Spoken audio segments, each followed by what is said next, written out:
माननीय सुरेश भाई साहब और उनके सहयोगी संगत, यहाँ संचालक महोदय माननीय सिंह साहब और हमारे वरिष्ठ उपस्थित टाटम्बरी भाई साहब, भाई लोग और विभिन्न अंचलों से,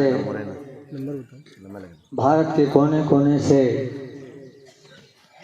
पधारे परमार्थी रास्ते के रागी सत्संगी भाई बहनों, खास तौर से इस पारोली गांव के सम्मानित ग्रामवासी माताओं बहनों, पिता तुल्य बुजुर्गों, नौजवान भाइयों तथा नन्हे मुन्ने बच्चों, आप सबको इस नए साल के पावन अवसर पर पधारे श्रोता प्रेमी, मैं सबके पास तो पहुंच नहीं सकता, इसलिए संदेश मंच से एक ही साथ एक ही स्वर में सबको प्रणाम कर रहा हूं। मेरा प्रणाम स्वीकार करने की कृपा करेंगे। सादर जय प्रेमियों, लेकिन इसमें बहुत बड़ा भूकंप आ गया। स्वामी जी महाराज ने 60 वर्ष तक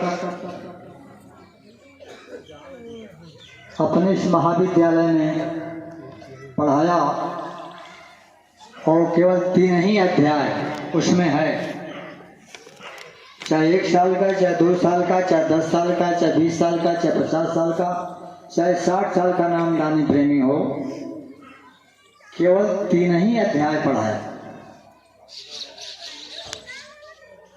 पहला सत्संग, पहला अध्याय, दूसरा सेवा और तीसरा भजन। इसमें सारी चीजें आ जाती हैं, चाहे लोक की हो चाहे परलोक की हो, कोई चीज बाकी नहीं रह जाता। सत्संग में इन्होंने अपना परिचय दिया, सत्संग में आपका परिचय दिया, सत्संग में उस मालिक का परिचय दिया, सत्संग में देवी देवता का परिचय दिया, सत्संग में जितने ऋषि मुनि देवी देवता ईश्वर ब्रह्म, सत्संग में अपनी महिमा बताई, सत्संग में आपकी भी महिमा बताई। इस मनुष्य शरीर की क्या महिमा, सत्संग में देवी देवता की महिमा बताई, ईश्वर ब्रह्म की महिमा बताई, तो सत्संग में सारी चीज गुरु महाराज ने मंत्र से बताया। इसके बाद कहा सेवा करो, तब तीसरे नंबर पर भजन है। गुरु महाराज की वाणी तो है, कोई हम अपने तरफ से नहीं कह रहे। सत्संग सेवा भजन, तो हम इस चीज को समझ ही नहीं पाए। अगर समझ गए होते तो गुरु के प्रति हमारी आस्था मजबूत होती। अभी तो आस्था ही मजबूत नहीं है, हम लोग डावाडोल रहते हैं। अगर मजबूत आस्था होती तो गुरु को छोड़ करके कहीं इधर उधर हम लोग नहीं जाते, गुरु के हृदय में बैठा लेते।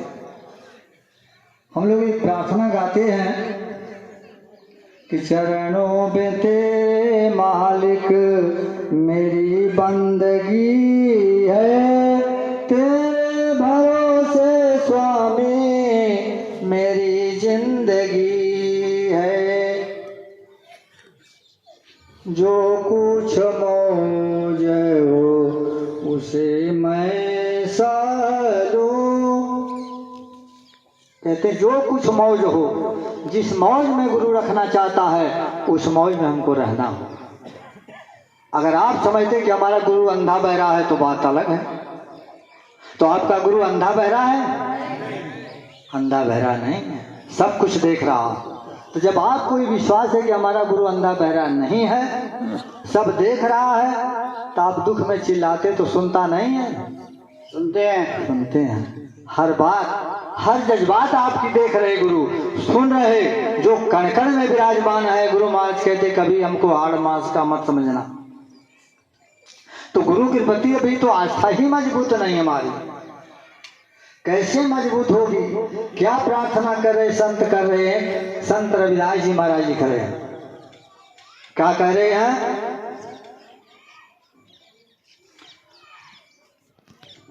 रविदास जी महाराज कहते हैं, शरण मैं तेरी अजो चाहो सो करो गति मेरी। और जरा सा तकलीफ आई तो भड़क गए, जरा सा तकलीफ आ गई तो घबरा जाते हम लोग।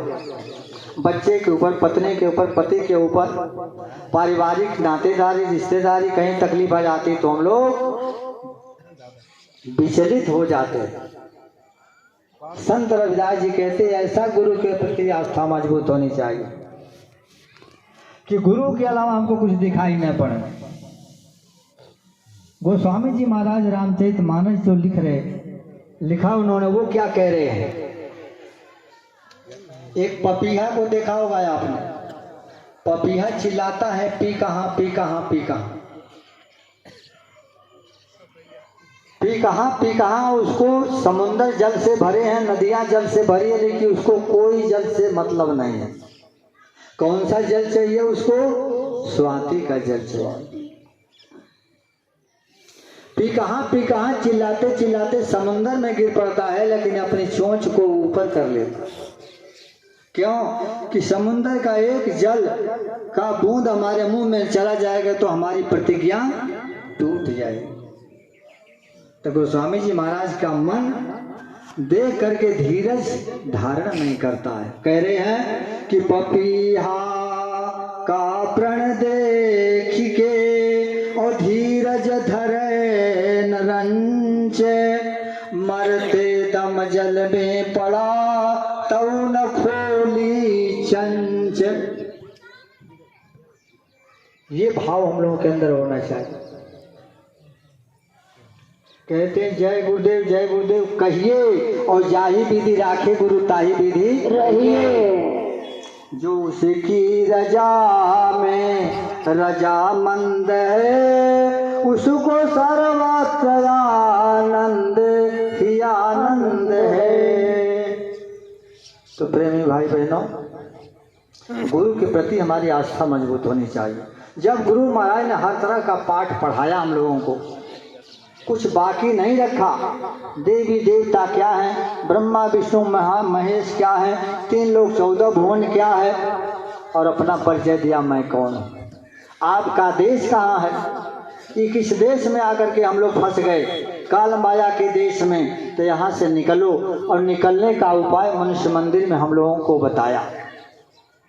हम लोग इस लायक नहीं थे, लायक होते तो काम में लग जाते, इस मार्ग में लग जाते, लेकिन हम लोग लायक नहीं थे। इन्होंने कुलायक समझ करके भी अति दया करके वो नाम दान की दौलत दिया। कहा तुम एक तो लेने लायक नहीं हो और दे दिया जाए तो रखने नहीं आता। लेकिन अति दया, वो दया का वर्णन नहीं हो सकता है जो गुरु महाराज ने दया करके आपको अपना करके नाम की दौलत दिया। इसी दौलत को पाने के लिए जंगलों में लोग जाते थे, महात्माओं के यहाँ खाक छानते थे, झाड़ू लगाते थे, बर्तन धोते थे, कपड़े धोते थे, भोजन बनाते थे, जंगलों से लकड़ियां भी निकल आते थे, भोजन बनाते थे।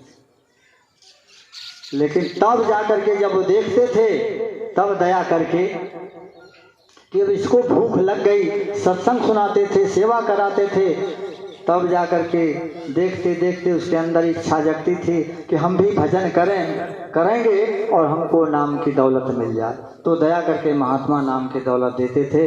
अय भाई बहनों प्रेमियों, हम लोगों के ऊपर अति दया उनकी है। हम लोगों ने उनको नहीं पकड़ा है, बल्कि परम पूज्य गुरु महाराज ने हम लोगों को पकड़ा है। कितनी दया की है, बहुत। ज्ञान प्रकाश से गुरु मिला, सोजन बिसरी जाए, जब गोविंद कृपा करी तब गुरु मिले आए। जब समाली की कृपा होती है, ये तो गोविंद स्वरूप है ही हैं। इनकी महिमा का वर्णन ब्रह्मा विष्णु महादेव नहीं कर सकते। तो गोस्वामी जी महाराज परम संत रामायण में लिख रहे हैं, क्या लिख रहे हैं कि विधि हरि हरे कवि को भी दबानी, कहत साधु महिमा सकुचाने।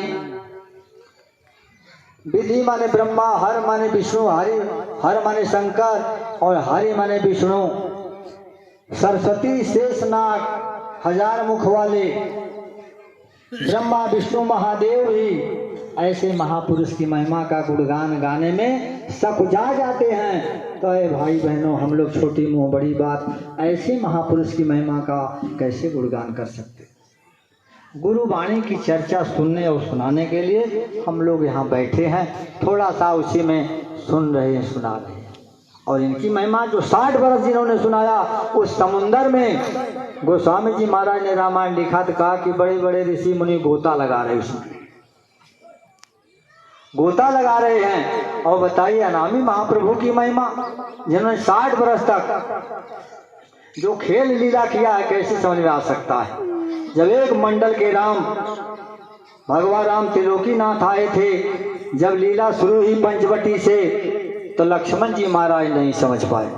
लक्ष्मण कोई साधारण बालक थे नहीं, अरे शेषनाग के अवतार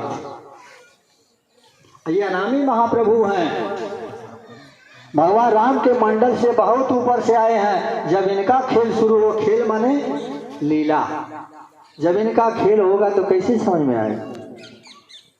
गुरु महाराज ने कहा जब मेरा खेल होगा, मेरा खेल ऐसा होगा जिसको देख करके भ्रमित मत होना।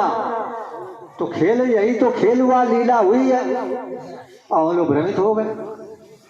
इसलिए भाई बहनों प्रेमियों, समय कम है, हमारे बहुत संदेशवाहक यहाँ आए हैं।